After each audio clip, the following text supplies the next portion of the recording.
right, ladies and gentlemen, I hear there's a Redskin game on tonight, so we'll see if we can get this going. Where'd you heard that from? I'm going to call to order the 334th meeting of the City of Laurel Board of Appeals. May I have a roll call, please, Sarah?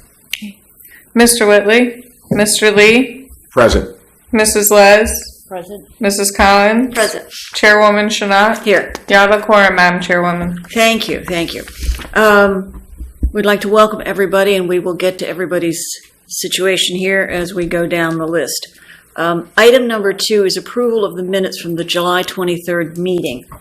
Do I have any corrections or amendments to the minutes? If not, may I have a motion? Make a motion that the minutes be approved. Thank you. May I have a second? Second. Thank you, Ms. Les. Okay. Mr. Lee, Yes. Mrs. Les, Yes. Mrs. Collins, Abstain. Chairwoman Shanat. Yes. Motion carries. Thank you. Item number 3 is action on resolution number 1508 BOA variance application number 852 for 14233 Greenview Drive. This was something that was on a prior meeting. So I need to have that one approved. I make a motion that it be approved. You have a second? I'll second.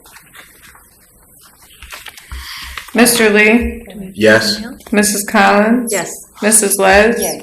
Chairwoman Shanat. Yes. Motion carries. Thank you. Item number 4, special exception application number 855 Verizon Wireless, 7801 Old Sandy Spring Road, filed by Verizon Wireless. You guys are regulars.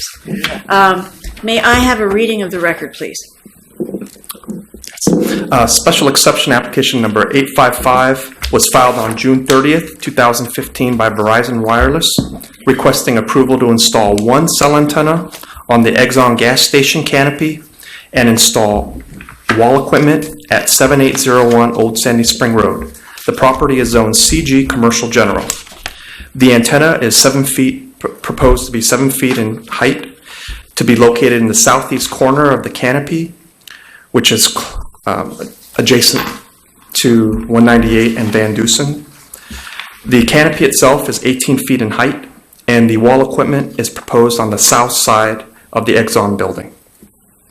On July 31st, 2015, a request for comments was sent to the City of Laurel Department of Public Works, Department of Parks and Recreation, Laurel Police Department, and Office of the Fire Marshal, Maryland State Highway Administration, Prince George's County Health Department, Maryland National Capital Park and Planning Commission, and Washington Suburban Sanitary Commission. The following written responses were received. The City of Laurel Department of Parks and Recreation, August 4, 2015, no comment. The City of Laurel Police Department, August 4, 2015, no issues or concerns. The City of Laurel Department of Public Works, August 5th, no issues with request. The City of Laurel Office of the Fire Marshal, August 6th, no concerns with request. Prince George's County Health Department, August 10th, no comments. Washington Suburban Sanitary Commission, August 18th, no issues with request. Maryland State Highway Administration, August 27th, no issues with request. And the Maryland National Capital Park and Planning Commission, August 24th, no issues with request. No other agency responses were received. On August 10, 2015, a notice of the filing of the application was sent to all contiguous property owners. All return receipts were received with the exception of Jorge Alvarez and Veronica Ramos at 1308 White Way, Laurel, Maryland 20707, and also Scotchtown Hill Homeowners Association, 7411 Riggs Road, Hyattsville 20783. On August 11th, a public notice sign was installed. The file contains a certificate of publication verifying that this application and public hearing was advertised as required by law in the September 10, 2015 edition of the Prince George's Sentinel. No citizen response was heard before the Planning Commission meeting. At the Planning Commission meeting, only the applicant spoke for the case. Technical staff report rationale. Staff recommended favorable for the following reasons to the Planning Commission. First, the wireless cell antenna use is consistent with the City of Laurel Master Plan General Goal 4, provide for a quality living environment by continuing to upgrade existing neighborhoods and providing necessary infrastructure and facilities. The master plan designated the property for commercial land use and it is zoned CG Commercial General District. 2, the cell antenna is proposed to be located in the southeast corner of the canopy and the operating equipment on the south building side, which are the furthest location from adjacent neighbors. Third, the cell antenna will provide increased cell phone data service for the peaceful enjoyment of the general neighborhood. The unmanned facility will not be loud, shake, smoke, smell, produce dust, or physical activity.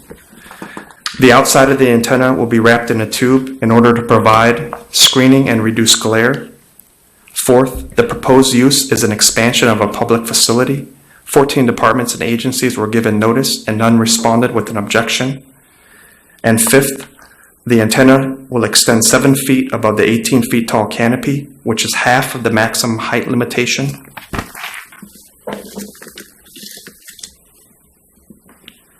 A memorandum from the City of Laurel Planning Commission to the Board of Appeals dated September 16, 2015 reads as follows. At the regular meeting of the City of Laurel Planning Commission held on September 15, 2015, the following action was taken on the subject zoning application. On motion by Mr. Wilson, seconded by Mr. Welliford, and carried on a roll call vote by all other members present, the Planning Commission recommended that the City of Laurel Board of Appeals grant special exception application number 855 as presented in the technical staff report, and that staff work with the applicant to determine the color and materials used to screen the antenna. There was no citizen response before tonight's Board of Appeals meeting. That concludes the reading of the file, Madam Chairwoman. Thank you. Thank you very much. On our side, we do have, it sounds like a slam dunk to me, but we do have 3 individuals here to speak on behalf of Verizon, I believe. Would someone like to come to the podium?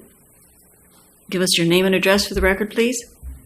Good evening, Madam Chairwoman, members of the board. My name is Michael Wheeland, address 6095 Marshall Drive, Elkridge, Maryland, 21075. Thank you. I'm here to thank you for your time and attention tonight to this issue. During the Planning Commission, I requested a waiver of the screening requirement from the code requirement because I believe that it will create a greater impact to the area than if the antenna were left by itself. I received the Planning Commission's endorsement for that recommendation and therefore request the same to you tonight. Our rationale for the waiver is that, as I said, it would create a bigger impact. Yes, the antenna itself is 7 feet total in the air, but in real life it's a 2 foot by 1 foot antenna being wrapped by a 7 foot tall sheet. Obviously, that mass is going to cause the whole area underneath of the antenna to be filled in, plus make it thicker so that way we could accommodate the antenna itself inside, as well as the material of the wrapping itself. It's my belief that if we were allowed to paint to match, dull the color of the antenna so that it was either gray or say blue or even green to match the foliage of the area surrounding the gas station, it would create a more minimal impact than would the sheathing that is being requested by the code. I also requested at that time and asked for your endorsement I know that you're planning to make many revisions to your zoning code, and I ask that this be considered as you are making your amendments to your master plan and your zoning code. And I thank you for your time. And welcome any questions you may have. Any questions? Just one for clarification. Yes. So basically you're saying that the antenna itself is less intrusive than if we put the sheath around it. That's Yes, bottom sir. line. Yes, sir. As I mentioned, the antenna itself is 2 foot tall by 1 foot wide. But by creating the sheath around it, it creates the whole mass to look like it's 7 feet tall. And obviously that's going to create a greater impact, be more noticeable to your neighbors than would be the antenna by itself. I like common sense. Thank you. Yes, indeed. Thank you so much. Thank you very much for your time. Anyone else that wishes to speak on behalf of this agenda item number? No? All right. Is there any discussion? Oh, yes. Would you like to come to the podium? I see 2 names, Carol Welsh and Ryan Tucson. Good. Hi. Hi. My name is My name is Carolyn Welch, and I just received this letter regarding the antenna. And I stay right on the corner. And I understand when he was reading the minutes regarding how many people had been notified when it started in July. And I stay on the corner, right in front of the Exxon gas station. And I was never notified. Yes, I do see that sign that's sitting right there in front of Exxon, which is around about a 14 by, let's say a 20 by 20. And I want to know what effect it would have on me. Plus, on top of something, you're telling me a 7-foot antenna that goes up. Why was I not notified, or why was my community not notified? Ms. Welch, are you at 7712 Sandy Spring Road? Yes, ma'am. Laurel, okay, I just want to put that on the record. I believe all neighbors were notified by mail of the coming up. Contiguous property owners are usually notified.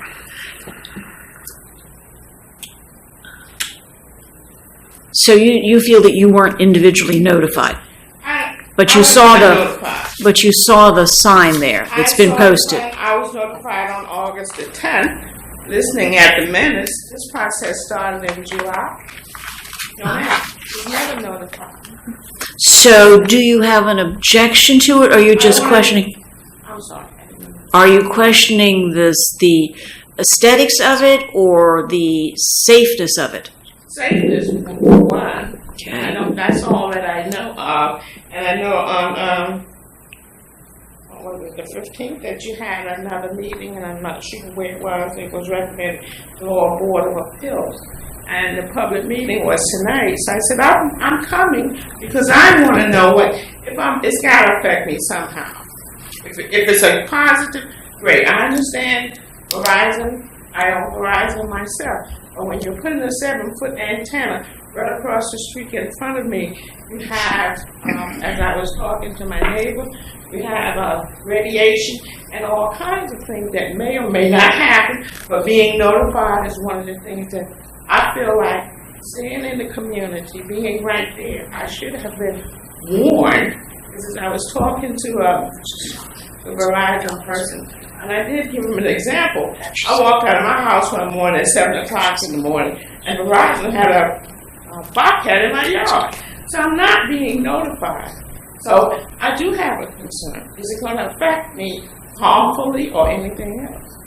Well, Ms. Welch, I am not an engineer, but I must tell you this, that in the last 12 years and 15 years, we have had engineers, research specialists come before us, and that was always our main concern. Do these antennas create any physical hazards to humans in any way? What dimension, how far away? And we have been assured by the federal safety whatever over the years that unless you go up and stand directly in front of it for a long period of time, there's no issue with safety. But if Mr. Wheeling would like to bring up something on this issue, that would be lovely. Ms. Welch, she'll come up and talk next to you. How's that? Thank you again, Madam Chairwoman. As you just correctly stated, there have been many federal studies into the safety and efficacy of cell phone radiation. It is very heavily regulated, as you're aware by now, by the FCC.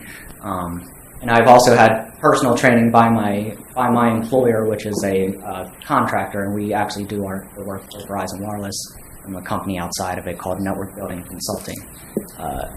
You're very correct.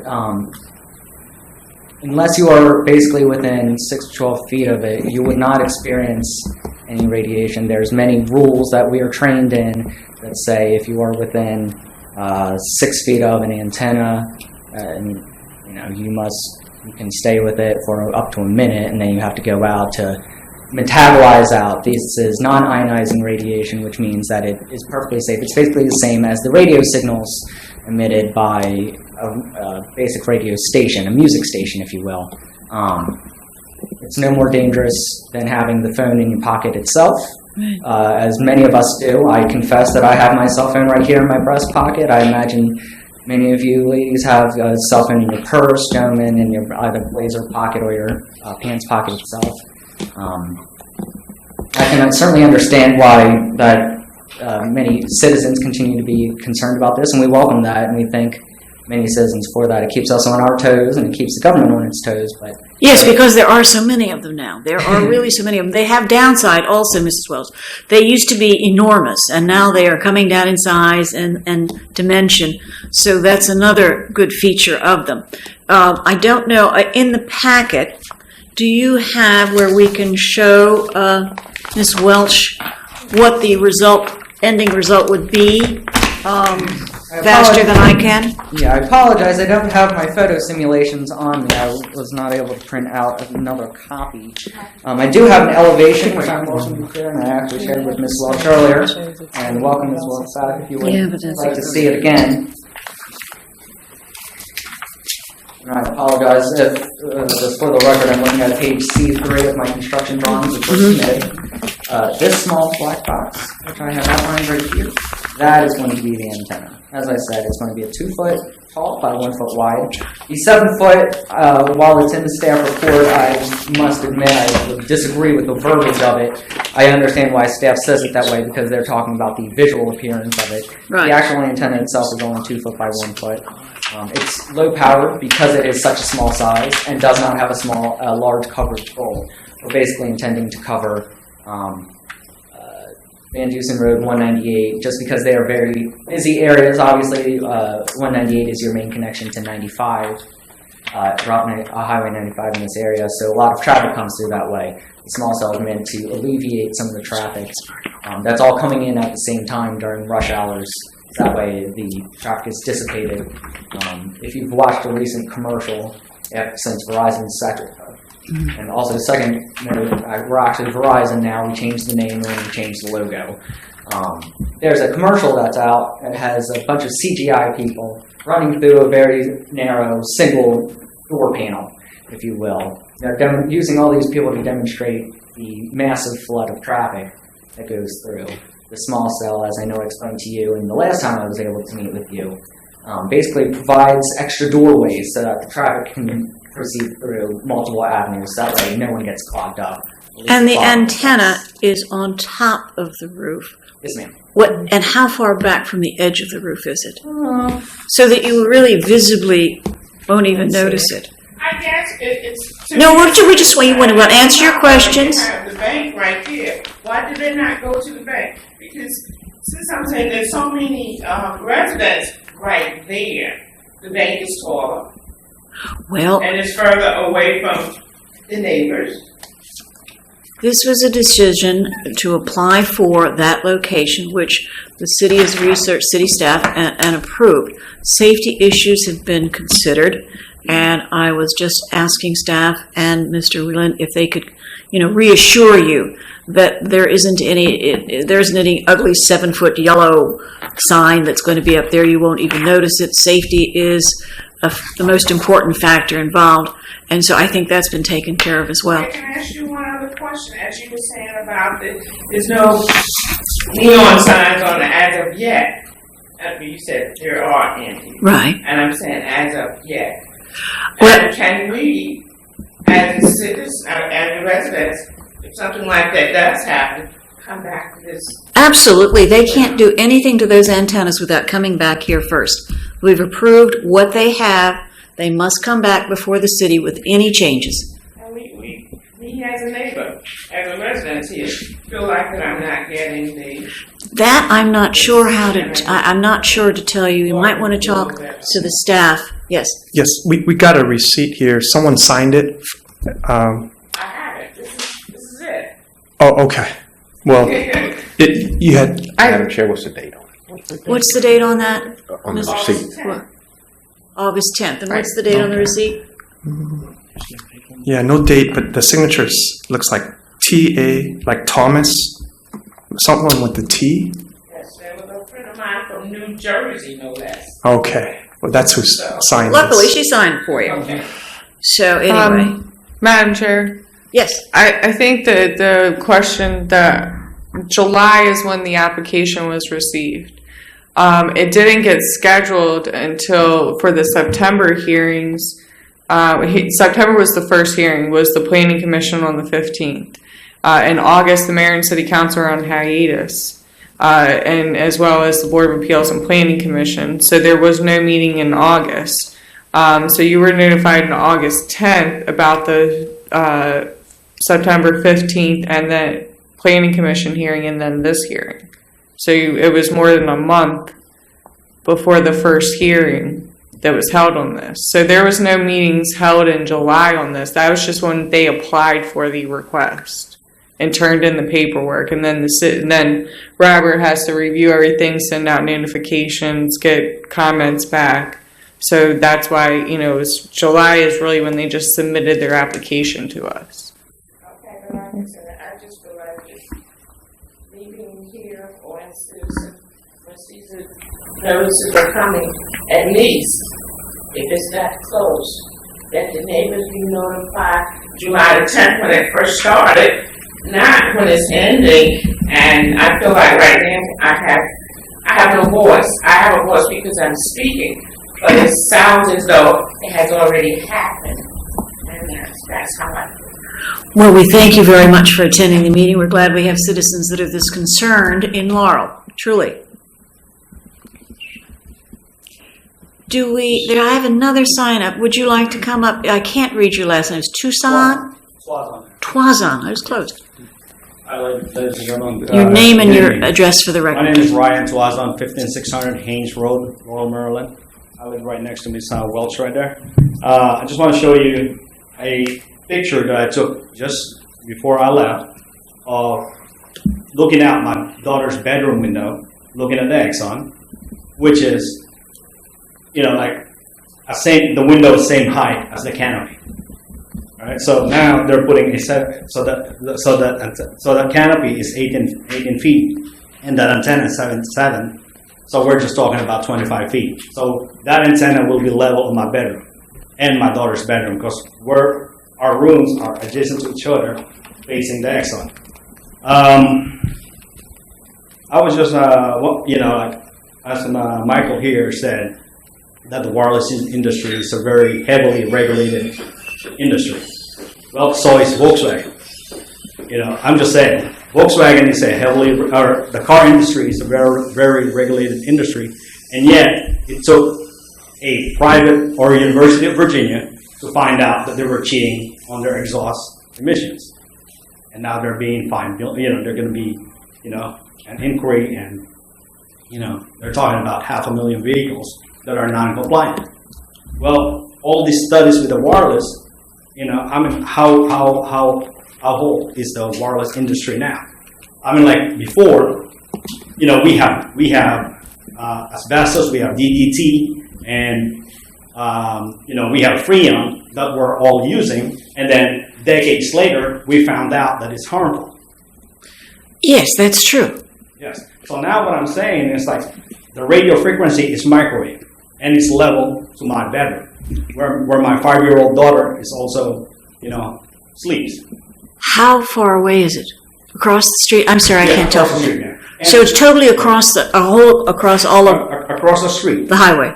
Yes. Okay. But I understand that, the Scottsdale Hills Neighborhood Association was notified. I'm right next to the gas station. I never get a notice. So I was not able to, Ryan Twazon. Tuazon.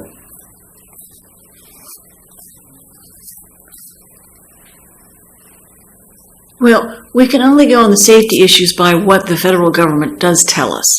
And to date, they have made them, from when we started with all these years ago, they did emit more.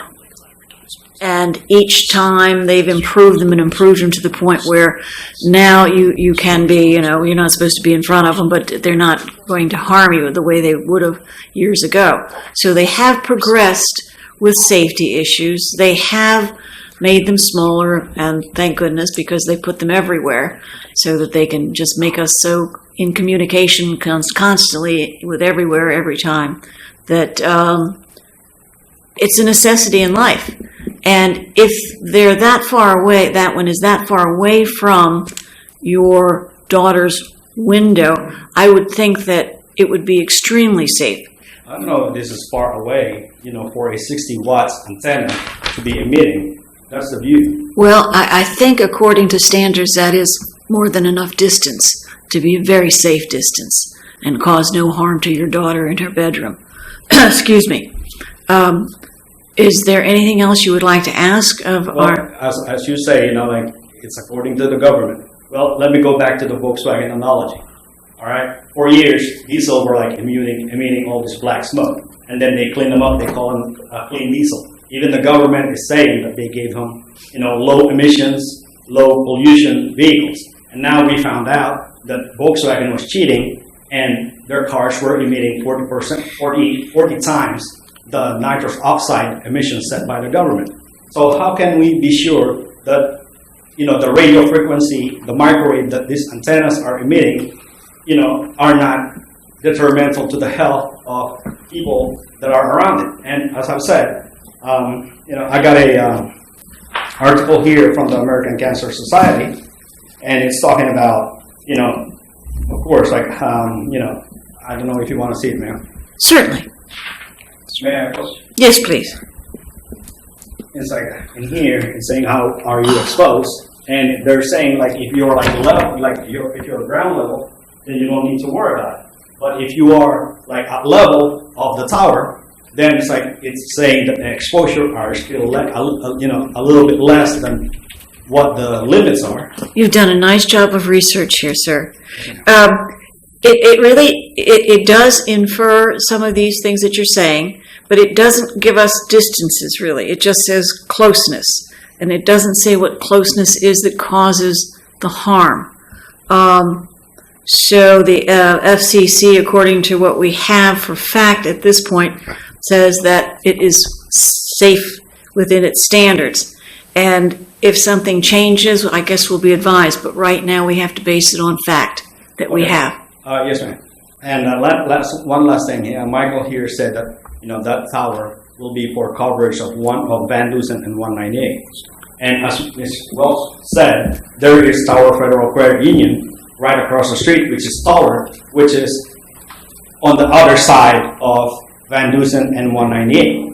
So how come they cannot put it up there so that it won't be level to houses? That building is taller than any residential houses, or taller than any houses in the neighborhood. Yes, I think maybe that has quite a few antennae on it already, but I'm not positive, and I don't know really why it wasn't approached. I could not attest Oh, yeah, we have no idea at this point why it wasn't approached in that fashion. It was approached in this manner to be placed on the Exxon for that purpose, and whether the other building is more effective or not, the city staff has researched all our rules and regulations, and it's been presented and approved by the board, so that we really don't have much to say anymore. I keep wondering why these are coming before the board, because I thought they were, as I say, slam dunks anymore. So at this time... As I've said, I was not notified. Neighborhood that are farther from me were notified, but not right me next to the gas station. I don't know what to tell you on that. You'll have to discuss that with staff. I do apologize. Yes, I'm not seeing it on the notice, but what we do is we notify everyone contiguous, and so. Well, as I said, I am more contiguous than the Scotstown Hills, which is down the street. No. And I only found out through Miss Welch right here when I was, helping her out. Mm-hmm. Mm-hmm. Yeah, but my main concern is the height will be the same level as my bedroom and as my daughter's bedroom. Is there any research that you have in black and white that you could provide this gentleman? Sure, I'm willing to provide Anything safety-wise? I'll provide that to staff. All right. Any federal research that you're able to. If you could do that, anything to make him feel comfortable about this. May I? Certainly. I would also like to add, and I apologize, it's actually not demonstrated. I believe it was on an earlier application, but this antenna is not pointed towards the residential neighborhood. It's pointed towards the intersection. for the reasons I mentioned earlier. If you are behind an antenna, it does not pose any health danger. It only presents in the direction that it's being focused. Secondly, I know, and I apologize, sorry, Mr. Ryan, he mentioned that he's concerned about microwave radiation. Microwave radiation is a different type of radiation than the emissions that are created from a cell antenna. Those, yes, are more dangerous because they are more concentrated and they are considered, I believe they are considered ionizing. I'll apologize, I am not an engineer, I'm a land use representative, so I don't have all the research in front of me. No, I know, of course not. Nevertheless, microwave radiation is treated very differently and much more highly regulated than Yes. are the types of emissions that are presented by this By this. antenna. And then thirdly, I would mention that one of the reasons that this site was chosen is because of the unique location and proximity that it applies to the intersection, as I've mentioned before. People stopped at stoplights, streaming cell phones, streaming either music, Pandora radio, say children streaming YouTube in the back, all in a concentrated area that might be farther away from the cell phone tower than other areas, plus not moving, create unique challenges. And so this antenna location was chosen because it will be the most proximate location to the area that is suffering the outages or dropping. So that was why this candidate was chosen. All right, Michael, thank you. Thank you very much. Let me ask Michael. Michael, is that antenna directional or omnidirectional? It is a directional antenna. So it's only serving the intersection of 198 and Van Dusen. Yes, sir. So which is if you got your map, as I'm saying, it is better, it is better to locate that to the Tower Federal Credit Union because it is right next, it is on the if it is four corners, one corner is Exxon and the other corner is Tower Federal, and it's higher than any residence. At this point, I don't think that is an option. I think it has been approved for the location it is in, or going to be in. And so I don't think, staff, that is not anything we can consider at this point. No. No. So I truly respect your concerns, and I would like Michael to get some kind of safety information, if you wouldn't mind, so that the citizens here can alleviate their fears of the type of radiation it is in distances. If you wouldn't mind. Absolutely, Ms. Chanel. We will provide something to staff, and then if you don't mind, you can follow up with staff or maybe leave your name with staff, and then they will be able to share that with you. All right, and I just want to mention something to him. Is that study that you're going to send me paid for by Verizon? Is it done by the government? I mean, is it by a private entity that doesn't have any Yeah. that is not biased towards Verizon Yeah, because exactly. they were paying for it to do the study? I can attest to the nature of the studies. They are provided to us. Obviously, we are employees of Verizon. We have what is available to us. We'll be able to judge the veracity when you see them, sir. Michael will do his best to get you what the FCC has or something in that realm so that it is non-biased from Verizon, or the staff. I will have the staff see if they can get you. But at this point, I think we're ready to go on it. All right, thank you very much. And Thank you very much for your concern. The board already made their decision before even residents, put up, mentioned anything. All right, thank you. You're welcome. Thank you. Is there any more discussion on the agenda item number 4? Madam Chair, I just want clarification. Yes. If we adopt the modification that was accepted, which I'm inclined to say we do, that would actually reduce the profile, correct, of the antenna as what they're concerned about. Could you be more specific? As Meaning, to the profile? if we don't take the 7-foot sleeve and allow you to paint the antenna and blend it in, then that's going to reduce the profile. It's going to reduce their concern. It will reduce visibility, absolutely. So. Absolutely. And just to let you know that the board is heavily concerned about this. I usually don't put my background on here, but if we're going to talk about radiation, one of the first things you learn in emergency services is called time-distance shielding. And because of how far your daughter's bedroom is away from that antenna, the size and the low type of radiation it emits, I'm comfortable in saying that I don't think that your daughter would be is in any danger whatsoever. And I say that because I'm a deputy chief on a fire department, and we deal with radiation training actually quite often. So in this case, I had no qualms about the size of the antenna. That's the second thing, and I want to be clear because I think the board has a responsibility to be accurate. When you're talking about asking businesses to move what they've come before this board with, that's not our responsibility. You two, as citizens, of course, can challenge a business as to why you looked at one location or another, but the business has a right to say we submitted an application to put it on top of the highs, to put it on top of the Exxon gas station, to put it on top of the auto lot that's over there, or any number of things. So I just want to be clear, we hear your concerns, but some of those are really out of the realm of what's presented before us. Thank you. Thank you. Quickly. And that one question is, when you go into the planning, when we come here, it's almost a slam dunk that it's going to be approved by. Well, the planning commission had it initially. If you wanted to come to the planning commission meeting, that was also on. We did not know. It was in the letter. So the planning commission would be the original place to attend the meeting and put up your objections. And you received the letter August 10th. You didn't. I know you didn't. Ms. Walsh? Yes. Received the letter August 10th, and the planning board meeting was September the 15th. Although, in your opinion, the 35 days may not have been enough for you, 35 days is at least different than 1 day. So we're trying. And we did get it to you as someone accepted it at your home, and you had over a month to look at that or make your objections at the regular planning meeting. This is a Board of Appeals meeting.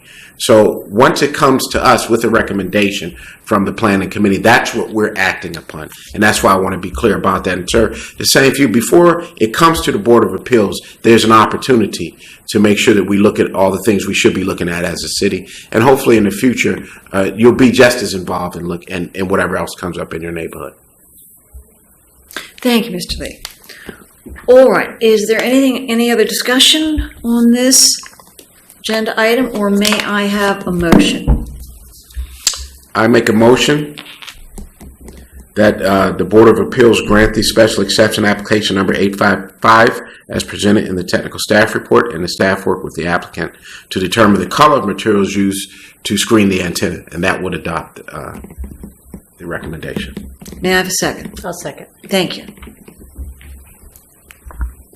Mr. Lee? Yes. Mrs. Collins? Yes. Mrs. Les? Chairwoman Chanel? Yes. Motion carries. Thank you. Thank you for attending. Yes. We are going on now to the action on resolution number 15-10-BOA.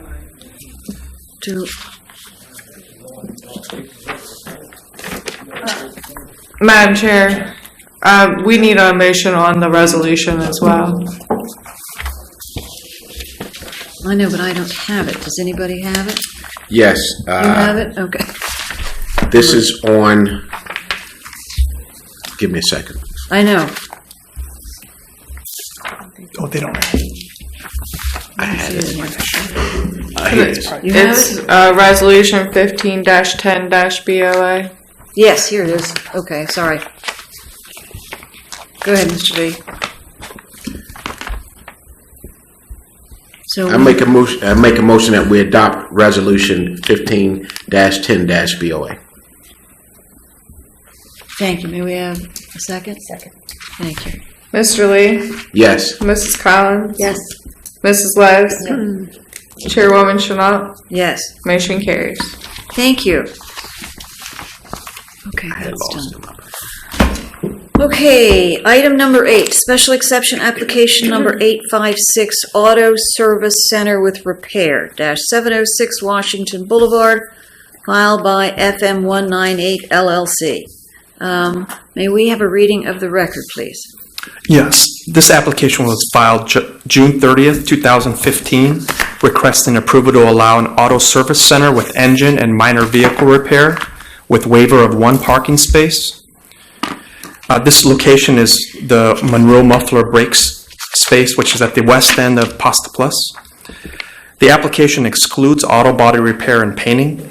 The property is zoned CG, Commercial General. On July 29th, 2015, a request for comments was sent to the City of Laurel Department of Public Works, Department of Parks and Recreation, Laurel Police Department, Office of the Fire Marshal, Maryland State Highway Administration, Prince George's County Health Department, Maryland National Capital Park and Planning Commission, Washington Suburban Sanitary Commission, Baltimore Gas and Electric, Verizon, Prince George's County Department of Public Works and Transportation, Prince George's County Public Works, Public Schools Department of Capital Programs, Prince George's County Public Schools Pupil Accounting and School Boundaries, Maryland Department of Planning. The following written responses were received. The City of Laurel Office of the Fire Marshal, August 3rd, no comment. City of Department of Parks and Recreation, August 5th, no comment. City of Laurel Department of Public Works, August 5th, no issues with request. City of Laurel Police Department, August 13th, 2015, did comment. No issues with this as submitted. Applicant needs to ensure that all vehicles have current registration and are not abandoned on the property. Prince George's County Health Department, August 6th, no comments. Maryland State Highway Administration, August 11th, no issues with request as long as there is no work within State Highways Administration's right-of-way, and none are proposed. Washington Suburban Sanitary Commission, August 17th, no issues with request. Maryland National Capital Park and Planning Commission, August 21st, no issues with request. No other agency responses were received. On August 11th, a public notice sign was installed. On August 11th, a notice of the filing of the application was sent to all contiguous property owners. One letter was returned as not deliverable to Washington Boulevard TB LLC, 701 Washington Boulevard, Laurel, Maryland 20707. The file contains a certificate of publication verifying that this application and public hearing was advertised as required by law in the September 10th, 2015 edition of the Prince George's Sentinel. Before the Planning Commission, the department received one call for information.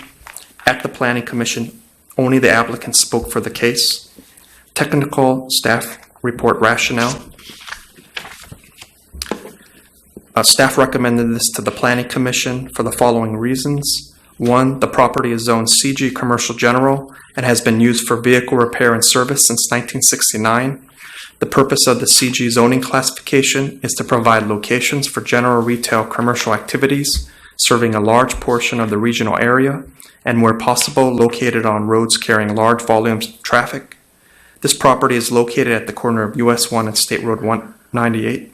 There is a strip shopping center to the east, Gorman Avenue to the south, Washington Boulevard to the west, and Walgreens parking lot to the north. Across Washington Boulevard is strip commercial.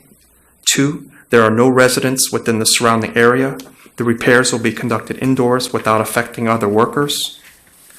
3, noise will be muffled with repairs conducted indoors. The applicant owns this building and the contiguous strip shopping center, as well as the lease on the nearby Arby's restaurant.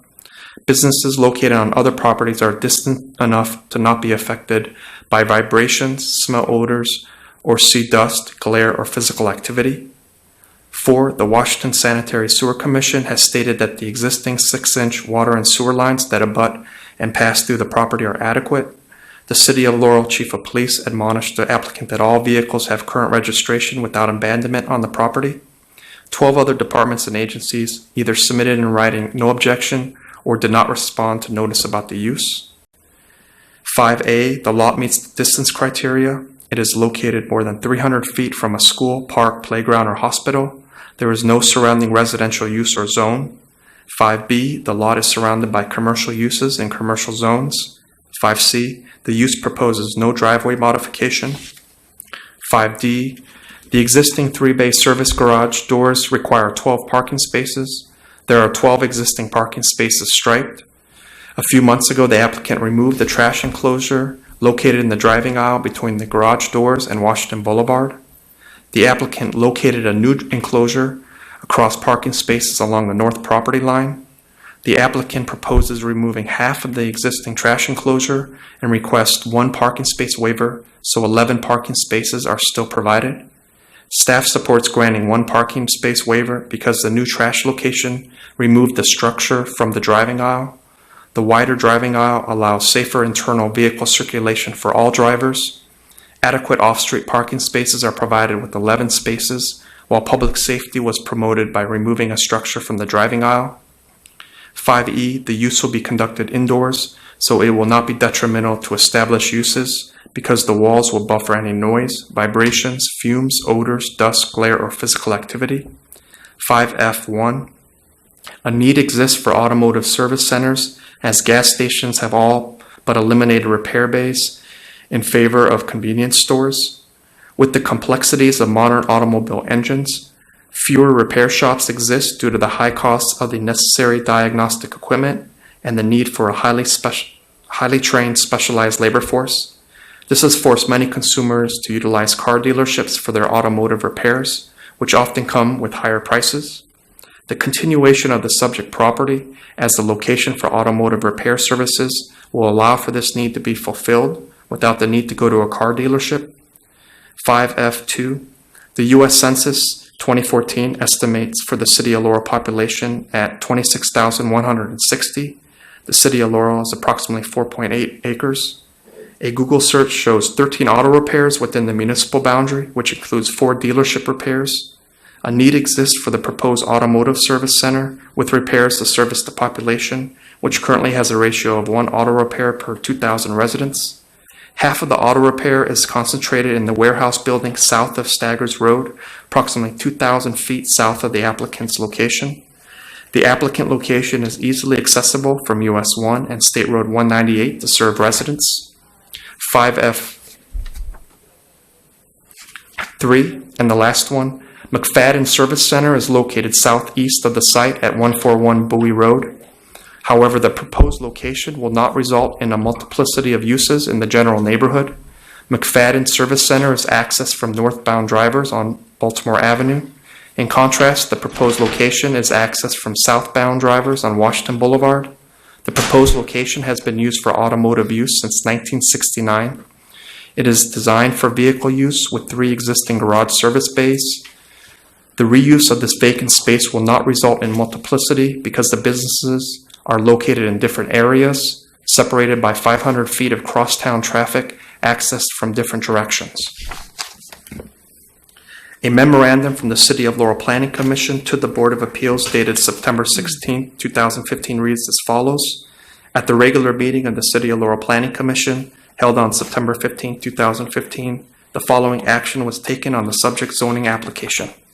On motion by Mr. Williford, seconded by Mr. Wilson, and carried on a roll call vote by all other members present, the Planning Commission recommended that the City of Laurel Board of Appeals grant special exception application number 856 as presented in the technical staff report. There was no citizen response before the Board of Appeals meeting tonight. That concludes the reading of the file, Madam Chairwoman. Thank you. Madam Chairwoman, I just would like to disclose that I work with one of the applicants, but I don't think it will in any way sway my judgment. That'd be fine, Ms. Collins. Thank you for making us aware of it. Ms. LaRocca, we haven't seen you for a while. How are you? I've missed you too.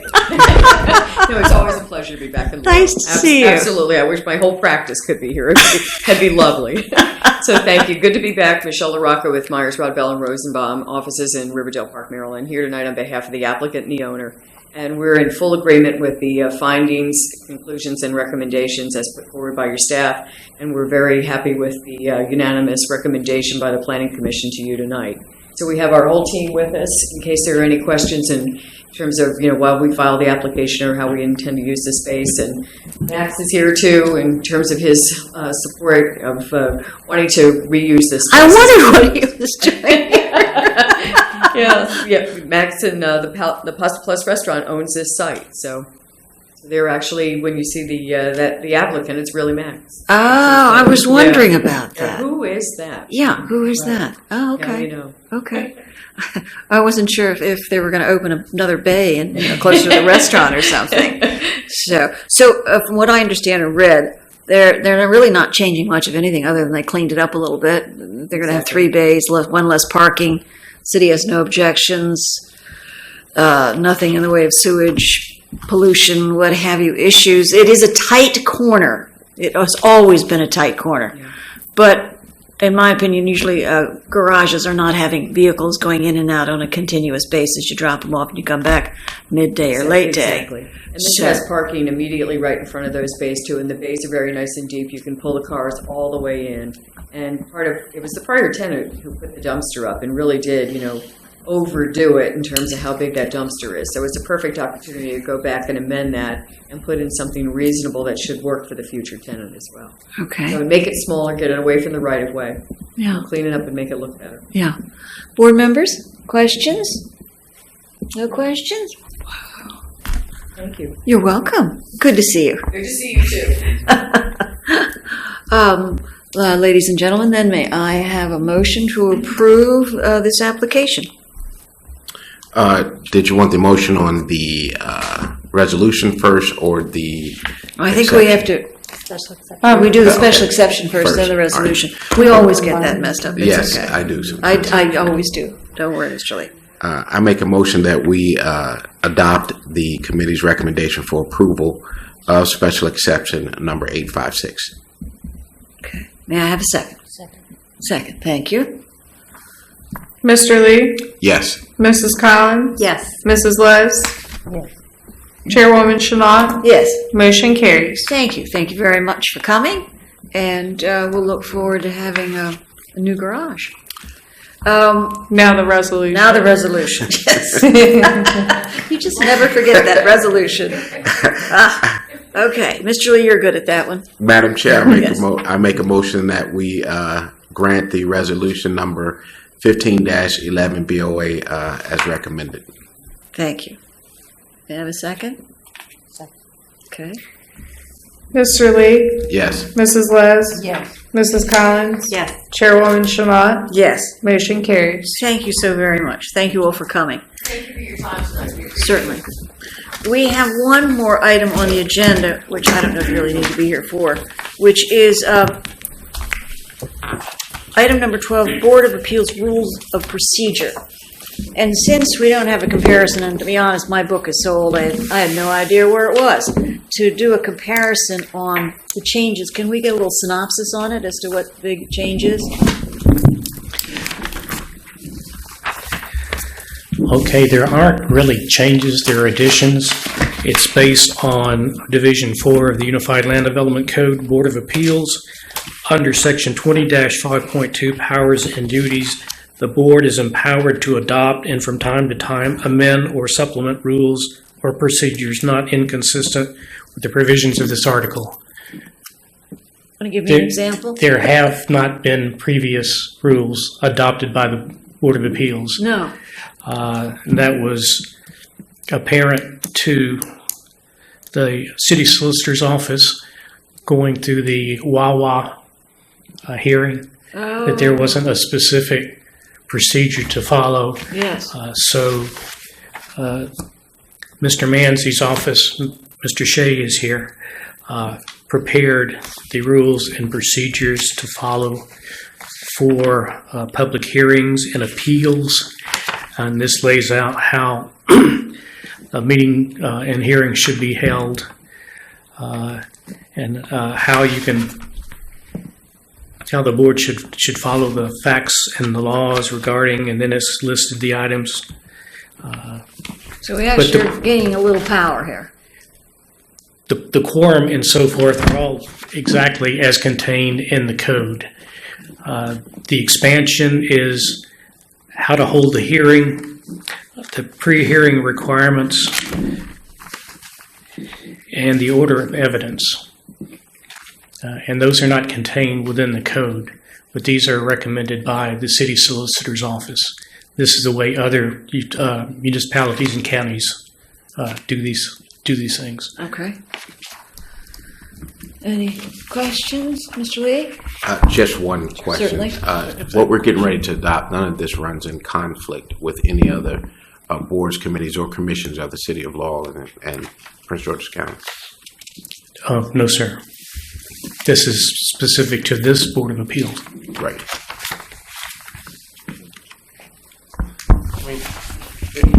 But Essentially, the way you've been conducting your meetings follows what this says. I Right. mean, it really just provides some clarification, more so for the public than anyone else, as to how the meetings are carried out. You know, what the order is and what they can expect when they come to these meetings. And that's really it. What you have been doing is essentially exactly what these rules say Now to we do. just have it in black and white officially? Yeah, and it provides a little roadmap. It's mostly for the benefit of the public, really. Okay, okay. Okay, well, I certainly don't have a problem with it. Do we have to actually vote on them, or just, I believe. okay. Yes. All right, so may I have a motion? I make a motion that we adopt the rules of the boards of the Board of Appeals for the City of Laurel as prepared by staff. Thank you. May I have a second? I second. There we go. Vote, please. Mr. Lee, Yes. Mrs. Les, Yes. Mrs. Collins, Chairwoman Shalat, Yes. motion carries. Thank you. Thank you all for coming. I know you want to stay and talk, but I understand the baseball, football game starts. I guess you have to sign. Now, Yeah. this is, are we off the record yet? No, we have to conclude the meeting first. So we can conclude the meeting at 7:56, and now we are off the, yeah. Go ahead. Just for point of clarification, I have no idea when we have citizens that are upset and they decide to appeal the boards. Is that appeal to the district court? What's the next level? Circuit court. Circuit court. I'm sorry. Okay. Circuit court. Thank you. That's all. I don't know whether I saw Well, that in see, here or And not. the problem is, you know they're not really going to pursue that issue. So I was just trying to let them vent somewhat, you know, and then